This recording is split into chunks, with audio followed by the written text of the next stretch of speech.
بسم اللہ الرحمن الرحیم۔ حضرت ابو عبیدہ عامر بن جراح رضی اللہ تعالیٰ عنہ رسول اللہ صلی اللہ علیہ وسلم کے جلیل القدر صحابی حضرت ابو عبیدہ عامر بن جراح کا تعلق شہر مکہ میں قبیلہ قریش کے ایک معزز خاندان سے تھا۔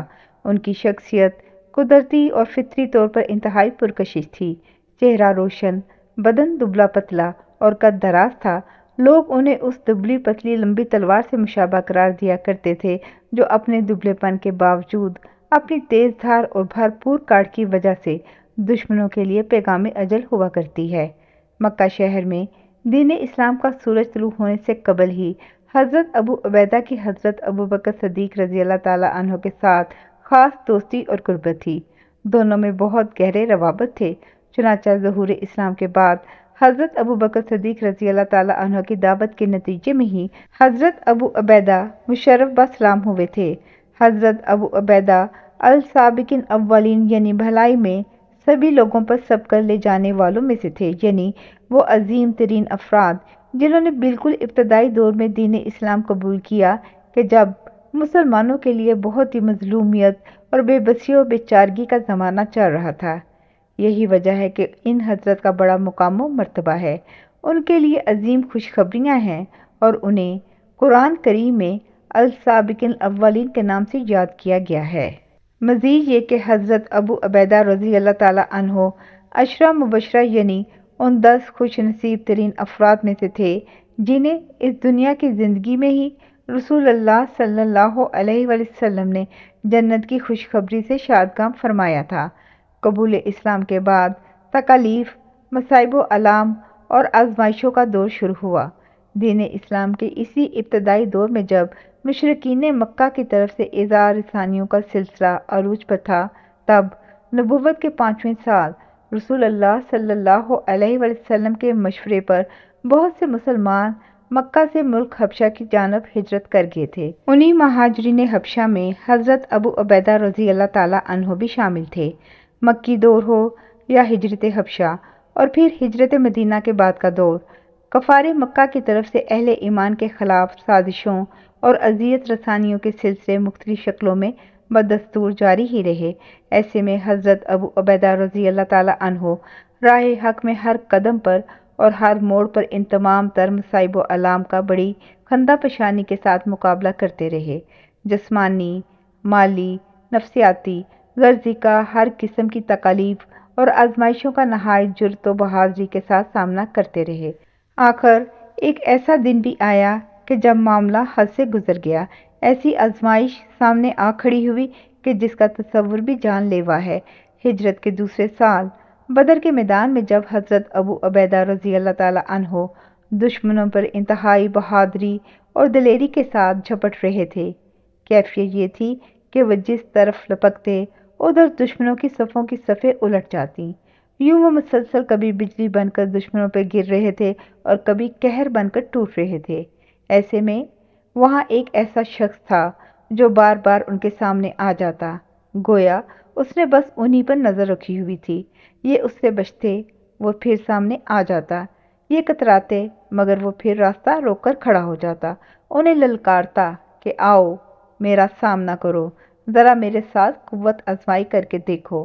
آخر ایک جگہ اس شخص نے ابو عبیدہ رضی اللہ تعالیٰ عنہ کا راستہ روک لیا اور بار بار للکارا۔ اب ابو عبیدہ رضی اللہ تعالیٰ عنہ کے پاس کوئی چارہ نہیں تھا۔ اس نے اپنی تلوار بلند کی، ابو عبیدہ رضی اللہ تعالیٰ عنہ نے بھی بلند کی۔ دونوں تلواریں پوری قوت کے ساتھ ایک دوسرے سے ٹکرائیں اور پھر ظاہر ہے کہ نتیجہ تو وہی برآمد ہونا تھا، یعنی ایک غالب اور دوسرا مغلوب۔ چنانچہ ابو عبیدہ رضی اللہ تعالیٰ عنہ فاتح و غالب رہے۔ یوں وہ شخص ابو عبیدہ رضی اللہ تعالیٰ عنہ کے ہاتھوں بدر کے میدان میں مارا گیا۔ حضرت ابو عبیدہ رضی اللہ تعالیٰ عنہ نے اس موقع پر کتنی کوشش کی تھی اس شخص سے کترانے کی، مگر اس نے تو مجبور ہی کر دیا تھا۔ وہ شخص کون تھا؟ ابو عبیدہ رضی اللہ تعالیٰ عنہ کے لیے یہ کتنی بڑی آزمائش تھی۔ اگر کوئی سنے گا تو شاید یقین نہیں کرے گا، اور اگر یقین کرے گا تو پھر شاید اپنے ہوش و حواس برقرار نہیں رکھ سکے گا، کیونکہ یہ شخص ابو عبیدہ رضی اللہ تعالیٰ عنہ کا باپ تھا۔ مشرک دراصل ابو عبیدہ رضی اللہ تعالیٰ عنہ نے اپنے باپ کو قتل نہیں کیا بلکہ باطل کو قتل کیا جو ان کے مشرک باپ کے روپ میں ان کے مقابل آ کھڑا ہوا تھا اور بار بار انہیں للکار رہا تھا۔ سن 2 ہجری میں پیش آنے والے اس غزوہ بدر کے فوری بعد اگلے ہی سال جب مشرکین مکہ اپنے لاؤ لشکر سمیت دوبارہ چلے آئے، جس کے نتیجے میں حق و باطل کے درمیان دوسرا معرکہ یعنی غزوہ احد پیش آیا، اس موقع پر مسلمان جب اپنی ہی ایک اجتہادی غلطی کی وجہ سے جیتی ہوئی جنگ ہار گئے، مسلمانوں کی یقینی فتح اب شکست میں تبدیل ہو گئی، جس کی وجہ سے مسلمانوں کو بہت زیادہ پریشانی اور افراتفری کا سامنا کرنا پڑا۔ اپنی صفوں میں وہ نظم و ضبط برقرار نہ رکھ سکے، کسی کو کسی کی خبر نہ رہی، باہم رابطہ برقرار نہ رہ سکا اور وہ سب ایک دوسرے سے بے خبر ادھر ادھر منتشر اور سراسیمہ ہو گئے۔ اس صورتحال سے فائدہ اٹھاتے ہوئے مشرکین مکہ نے اپنی تمام توجہ اس جانب مرکوز کر دی جہاں رسول اللہ صلی اللہ علیہ وآلہ وسلم موجود تھے۔